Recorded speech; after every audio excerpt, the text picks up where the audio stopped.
Welcome, this is Moshe Otero, To the Point. And with us, Rabbi Korf. We're talking about love our fellow Jews. Some say we've got to love our enemies. Judaism doesn't hold to that.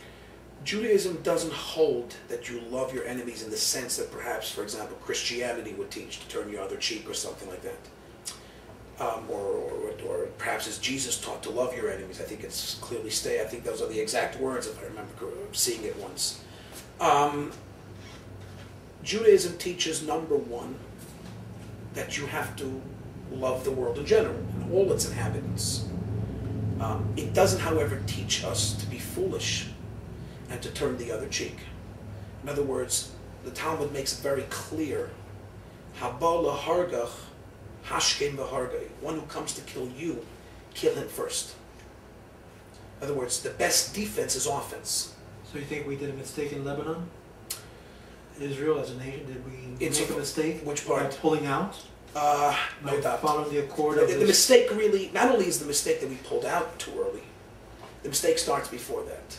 The mistake starts with the fact that they didn't take care of the situation from the very beginning in a much faster and more prudent manner for themselves than they could have. And the Rebbe spoke about this originally in the first time when they went into Lebanon. The Rebbe screamed at him about it. What did he say? The Rebbe then said, it's like history repeating itself. And the Rebbe said that at that time, that excoriated, basically the government of that time, how they could have literally taken the necessary steps and area and have had it defended and completely eradicated all of the problems there in a matter of days. And yet what happened? Dragged out and dragged out, and they were there for years. And this became their, so to speak, their Vietnam, which should never have happened. But what? The problem is, once again, as the Rebbe used to always say, you have politicians running that which they should not be running. Once the politicians make their decision to go to war, they should let the generals run the war. It's interesting. You have a president here in the United States, President Bush, right? Mm-hmm. Regardless of which side of the party, which party you're on, and which side of the line you're on, I'm not getting into politics. But it's interesting, and whether he is honest about it or not, I don't know. But it's interesting that he's saying the exact same thing. He constantly reiterates how it's the generals who will make the decision. He will follow their recommendations. And the reason is simple. And this is what the Rebbe used to always say, that because that's what the halacha tells you. When you go to a doctor, halacha is clear. You follow the advice of the doctor, not the rabbi. Once the doctor says it's a danger, life-threatening, then the rabbi has to tell you, yes, you have to desecrate the Shabbos for it, for example. You must, when it comes to life and danger of the Jewish people, you must follow the experts at hand. Politicians are not experts in war. Even those politicians that went to war themselves in a previous life, the Rebbe made clear, once they become politicians, they're glued to their seats. They're glued to their parliamentary seats. Their power, their money. They're not willing to make decisions objectively based on tactics and strategy and so on. That's why the army has to tell you what to do. And there's been a lot of news about how the army had wanted to take care of this much faster, much easier, without being held back. And who held them back? The politicians. The government held them back. And as a result, they were fighting. They lost soldiers, which they never had to lose.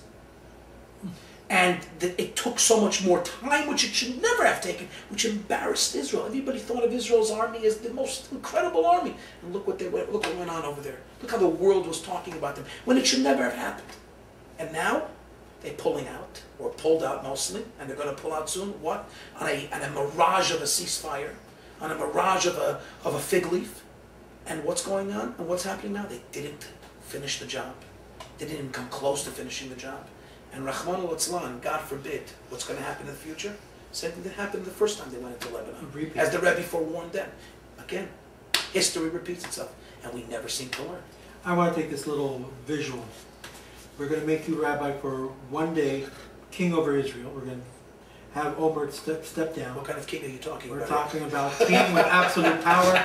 Yes, you can have your 17 wives. We want you to have 1 day of power. This is a one whole day. You're under the instructions of the Lubavitcher Rebbe. What would you do? You're in power. You have the IDF under your control.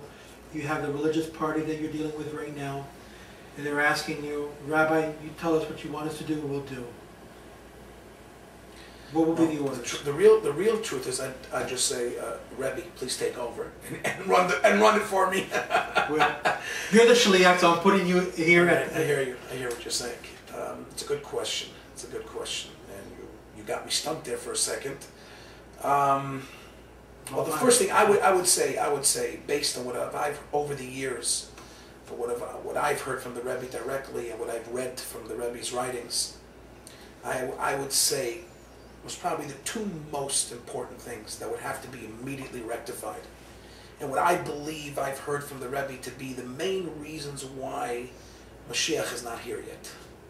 What hurt the Rebbe the most, what the Rebbe cried about the most, and I've seen it myself over the years, it's affected the Rebbe physically, are the two most important things in Israel, which is, number one, no return of land, and not only no return of land, to retrieve that which is legitimately ours, and not even so much because the Torah says it's legitimately ours, based on the borders of the Torah.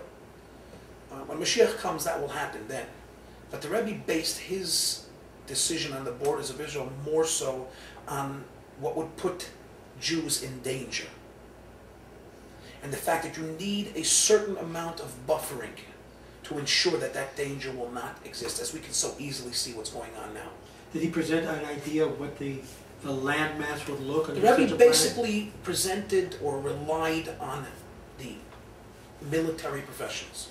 The Rebbe had a lot of contacts within the government of Israel as well as the military. Constant contacts. Although there wasn't emails at that time, but the Rebbe had his contacts. And the Rebbe relied on their basic ideas and what they presented. I don't know with clarity, but I can tell you one thing for sure. The Rebbe was 100% against returning any part of the West, what's called the West Bank, or what we would normally call Judea and Samaria. Definitely not the Golan Heights. And the Rebbe was also, at the time of the return of the Sinai, dead set against that. Not because the Sinai is necessarily even part of Israel, biblically, but more so because, number one, the Rebbe never believed in the Camp David Accords or the peace treaty between Israel and Egypt. And throughout the years, there's so many proofs that can show that the peace has always been one way. Egypt never gave anything back to Israel. But more so because not only did it affect Israel on a danger level, but more so because they gave away the one thing that they had that could have kept them economically sound. And that was the oil that was in the Sinai desert. Not only did they give it away to their enemies, but they even have to pay for it, and as the Rebbe said, they have to pay, they get charged even more. So within the Rebbe's plan, did he have in mind perhaps parts of Iraq, Iran, Jordan? No, I haven't heard necessarily about that. I'm talking about mainly the West Bank, the Golan Heights, and the Sinai Desert. And there's plenty of oil there. Sinai Desert has oil. What do you think? Egypt is using it right now. What was Israel's use is now being used by Egypt. But Israel put in money in to dig and to use. Egypt is now using it. I mean, and we've given away literally the kitchen with the refrigerator and everything. So that would be the first thing, is a simple physical assurance of our safety. And not only our safety, but of our viability to be more and more successful in the land of Israel.